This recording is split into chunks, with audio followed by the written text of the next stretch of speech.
جنت ہی جنت ہے، پھر کہیں کوئی رکاوٹ نہیں ہے انشاءاللہ، نہ قبر میں، نہ برزخ میں، نہ حشر میں، نہ پل صراط پہ، بلکہ پھر عاشق رسول تفسیر ثانی میں لکھا ہے کہ جب بندہ مومن صراط پل صراط سے گزرے گا، لوگ تو ڈر رہے ہوں گے، زخمی ہو رہے ہوں گے، نیچے گر رہے ہوں گے، لیکن عاشق رسول کی شان یہ ہے کہ پل صراط سے گزرے گا تو دوزخ چیخے گی کہ بندہ مومن جلدی گزر جا، تیرے عشق سے میری آنکھ جلدی ہو رہی ہے۔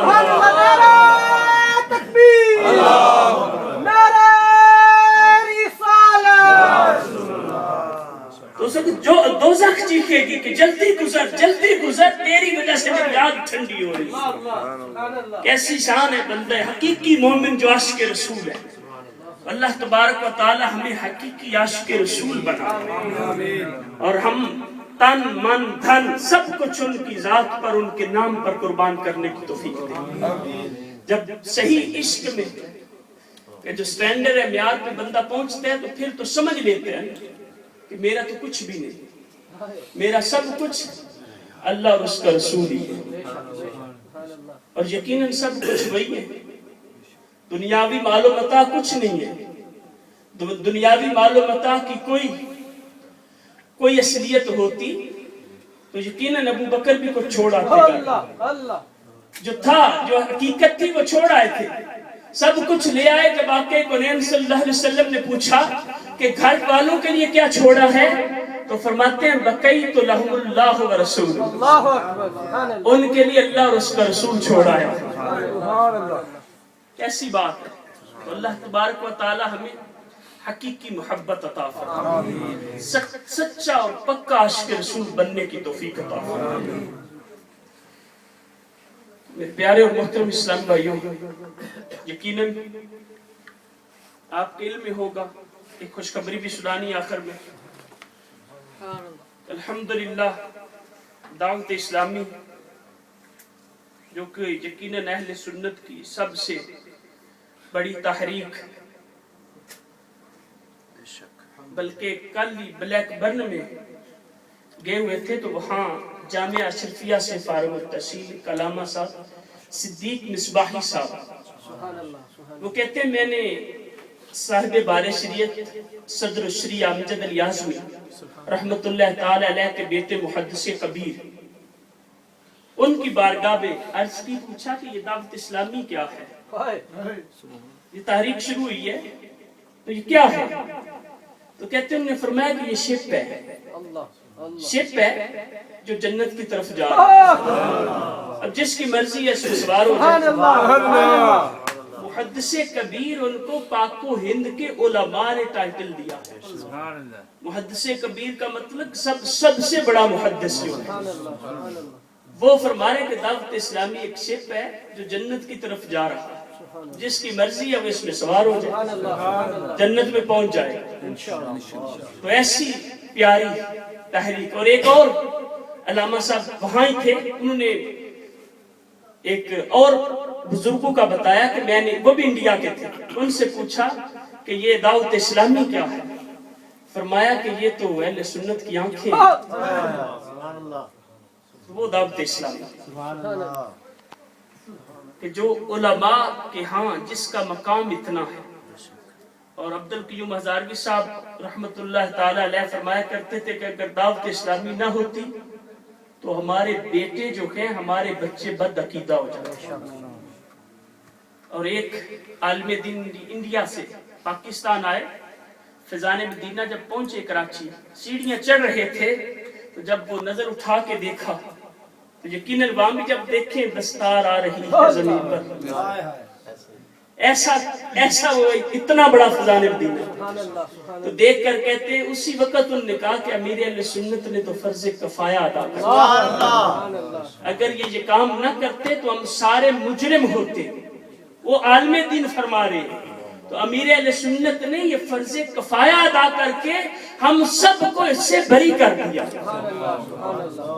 تو وہ ہمارے شیخ طریقت امیر اہل سنت کی یہ چہتی تحریک دعوت اسلامی، الحمدللہ جیسا کہ یہ دعوت اسلامی کے فیضان ہے، اس کا کوئی بھی انکار نہیں کر سکتا۔ اور الحمدللہ اس وقت 50 سے زائد ڈپارٹمنٹس میں کام کر رہی ہے مختلف شعبوں میں، اور ہر شعبے کا مقصد یہ ہے کہ مسلمانوں کی اصلاح ہو جائے، مسلمان بعمل بن جائے اور کفار جو ہے وہ مومن بن جائے. بس یہی مقصد آپ سنتے ہی رہتے ہو کہ دعوت اسلامی کا مقصد کیا جو ہمارے پیر و مرشد نے دیا. بولیے ذرا مجھے اپنی اور ساری دنیا کے لوگوں کی اصلاح کی کوشش کرنی ہے انشاءاللہ عز و جل. تو اب اس مقصد کو پانے کے لیے یقیناً بہت کام کرنے پڑتے ہیں، اسی لیے شعبے آئے روز بڑھتے چلے جا رہے ہیں. تو الحمدللہ آپ کے بریڈ فورڈ میں کب سے دعوت اسلامی کا کام شروع ہے، اب اس قدر یہاں بھی شعبہ جات بڑھتے جا رہے ہیں اور ضروریات بڑھتی جا رہی ہیں.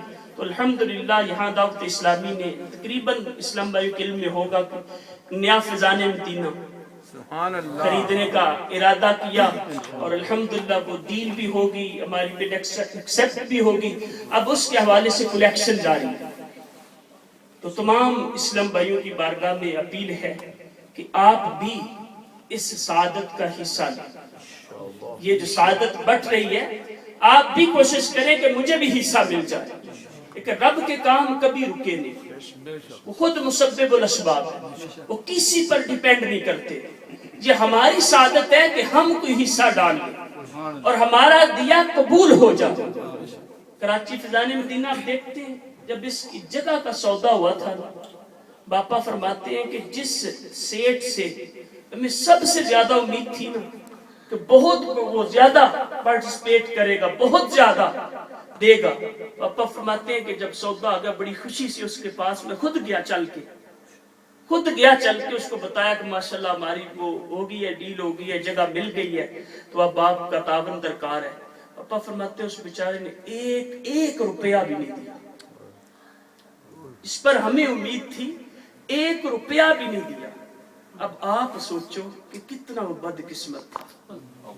آج پوری دنیا میں جو کام ہو رہا ہے اسی فیضان مدینہ کا صدقہ. سبحان اللہ. اسی فیضان میں جتنے شعبے ہیں، اب جتنے دعوت اسلامی کے ماحول میں آ کر کوئی ایک مرتبہ بھی سبحان اللہ کہتا ہے جو فیض وہیں سے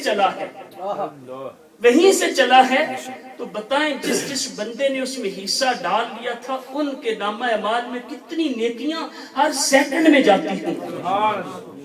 وہیں سے اب مدنی چینل پوری دنیا میں چل رہا ہے. اور کتنے وہ خوش قسمت اور سعادت مند کہ جنہوں نے اس وقت اس میں حصہ ڈالا. الحمدللہ بھی رکن شورا تشریف لائے تو انہوں نے فرمایا کہ ہم اس جگہ کو انٹرنیشنل مرکز بنائیں.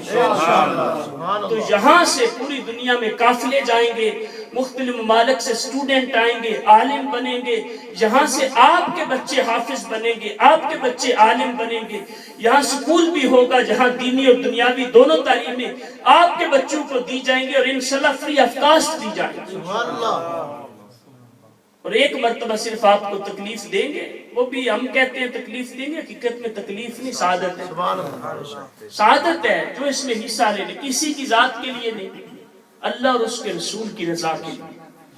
تو اس میں یہ بہت بڑی سعادت ہے، حصہ لیں. یہ صدیوں تک بلکہ قیامت تک نظام چلے گا اور یہاں سے جتنا بھی دین کا کام ہوگا آپ کا اس میں حصہ ہو. پھر یہاں سے چل کر کوئی عالم دوسرے ملکوں میں جاتے ہیں، اسلام بھی قافلے جاتے ہیں، وہاں فیضان مدینہ بنتے ہیں. وہاں سے جو علم دین کی روشنی پھیلے گی، آگے دین اسلام کا کام ہوگا، وہ ایک ایک عمل کا ثواب آپ کے نامہ اعمال میں. یہ تو اس کو یقین کرے سعادت سمجھنا چاہیے کہ ہمارے لیے کتنا ایک بہت بڑا سعادت کا ذریعہ بن گیا. تو اس میں جس قدر بھی ہو آپ جتنا ہو سکے دیکھیں، اللہ اور اس کے رسول کی بارگاہ میں یہ نہیں کہ مقدار زیادہ ہو، جتنی آپ کو استطاعت ہے اس کے مطابق آپ دیں. انشاءاللہ اللہ کی بارگاہ سے اس کا اجر بھی ملے گا اور اللہ تبارک و تعالی اس سے بڑھا چڑھا کر واپس بھی عطا فرمائے. 10 گنا دیتے ہیں، بلکہ قرآن میں فرمایا کہ 700 گنا تک، اور جس کے لیے چاہے وہ اس سے بھی بڑھا دیتا ہے، 700 گنا سے بھی بڑھا دیتا ہے. یہ ہمارے لیے سعادت کی بات ہوگی. اب جس طرح بھی یہاں اس میں آپ پارٹیسپیٹ کرنا چاہیں، ہمارے اسلام بھائیوں نے بریک ڈاؤن کیا تھا کہ اگر 115 اسلام بھی ہمیں 10,000 ہر اسلام بھائی 115 اسلام بھائی 10,000 دیں 10,000 پاؤنڈ تو ہمارا پھر بھی ہدف پورا ہو جاتا ہے. یا 230 جو ہیں وہ 5,000 دیں پھر بھی ہو جائے گا. یا 460 اسلامک بردرز وہ ہمیں 2500 پاؤنڈز دیں پھر بھی یہ ہو سکتا ہے. یا پھر 1000 ہمیں ایسے مل جائے جو ہمیں 1200 دے پھر بھی ہو سکتا ہے. تو آپ جس کیٹیگری میں آنا چاہتے ہیں سبحان اللہ. جتنی آپ کو استطاعت ہے 10,000 دینا چاہتے ہیں اگر استطاعت ہے تو ضرور دیں اللہ کے دیے سے دینا اور وہ انشاءاللہ پھر آپ کو بڑھا کے دیں ہمارے محفل نے ماشاءاللہ ہمارے ساتھ میں نیت کی ہے کہ اگلے ویک انشاءاللہ 1200 پہنچ جمع کروں. سبحان اللہ. اور بھی ہمارے اسلام بھائی کو جہاں بیٹھے ہوئے نیت فرمانا چاہیں تو سبحان اللہ. ابھی سے تاکہ نیت المومن خیر من عملہ کی بندہ مومن کی نیت اس کے عمل سے بہتر ہے. تو نیت کریں گے تو انشاءاللہ ابھی نیکیوں کا میٹر چلنا شروع ہو جائے گا. اس سے پہلے اگر موت بھی آ گئی تو یہ ثواب ضرور ملے گا. وسیم بھائی بڑی ساری نیتیں ہیں ماشاءاللہ. وسیم بھائی تو